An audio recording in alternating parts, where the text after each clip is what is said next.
A surprise for the Cuthberts. Matthew Cuthbert lived with his sister Marilla on their farm on Prince Edward Island in Canada. Their farmhouse, Green Gables, was just outside the little village of Avonlea. Matthew was nearly 60 and had a long brown beard. His sister was 5 years younger. They were both tall and thin with dark hair. Everybody in Avonlea knew that the Cuthberts were quiet people who worked very hard on their farm. One afternoon, Matthew drove the horse and cart to the station. "Has the 5:30 train arrived yet?"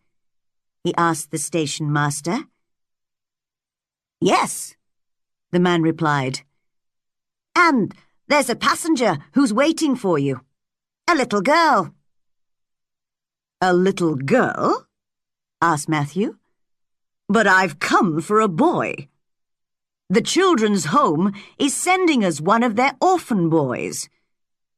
We're going to adopt him, you see, and he's going to help me with the farm work." "Well, perhaps the children's home didn't have any boys, so they sent you a girl," answered the station master carelessly. "Here she is." Matthew turned shyly to speak to the child. She was about 11, with long red hair in 2 plaits. Her face was small, white and thin, with a lot of freckles, and she had large grey-green eyes. She was wearing an old brown hat and a dress which was too small for her.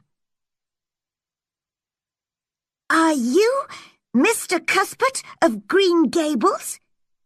she asked excitedly, in a high, sweet voice.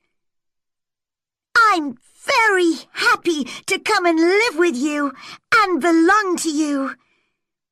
I've never belonged to anyone, you see. The people at the children's home were very kind, but it's not very exciting to live in a place like that, is it?" Matthew felt sorry for the child. How could he tell her that it was all a mistake? But he couldn't just leave her at the station. He decided to take her home with him. Marilla could explain the mistake to her.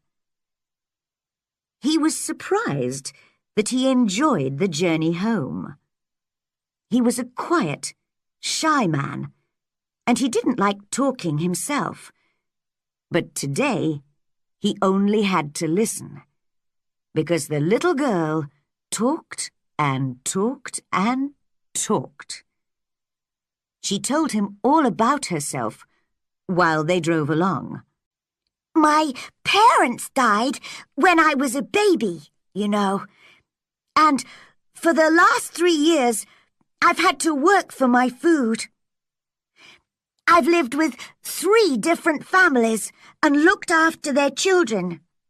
So I've always been poor, and I haven't got any nice dresses.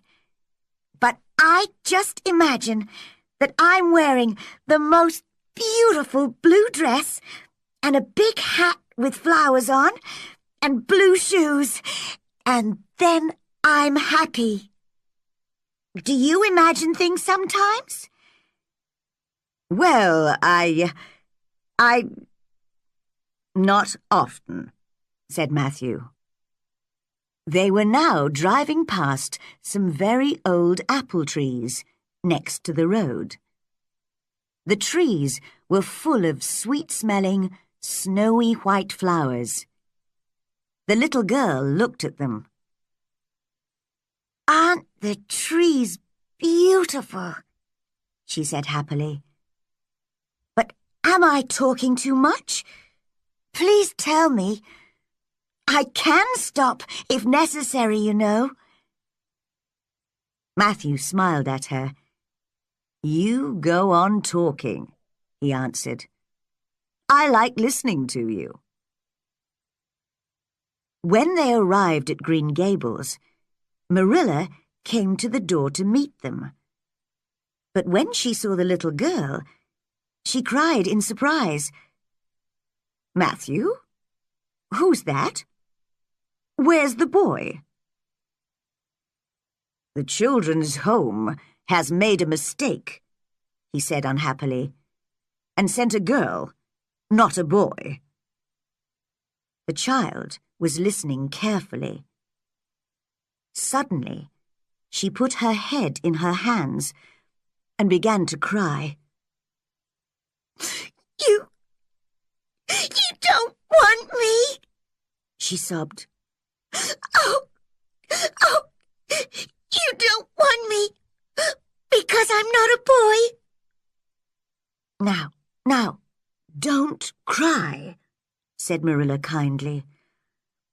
"Don't you understand? Oh, this is the worst thing that's happened to me in all my life." "Well, you can stay here just for tonight," said Marilla. "Now, what's your name?" The child stopped crying. "Will you please call me Cordelia?" she asked. "Call you Cordelia? Is that your name?" "Well, no, it isn't. But it's a very beautiful name, isn't it? I like to imagine my name is Cordelia because my real name is Anne Shirley. And that's not a very interesting name, is it?" Marilla shook her head. "The child has too much imagination," she thought. Later, when Anne was in bed, Marilla said to her brother, "She must go back to the children's home tomorrow." "Marilla, don't you think—" began Matthew. "She's a nice little thing, you know." "Matthew Cuthbert, are you telling me that you want to keep her?" asked Marilla crossly.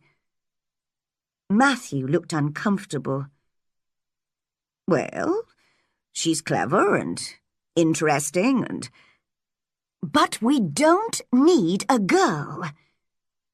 "But perhaps she needs us," Matthew replied, surprisingly quickly for him. "She's had a very unhappy life up to now, Marilla. She can help you in the house. I can get a boy from the village to help me on the farm. What do you think?" Marilla thought for a long time. "All right," she said in the end. "I agree. The poor child can stay. I'll look after her." Matthew smiled happily. "Be as good and kind to her as you can, Marilla. I think she needs a lot of love."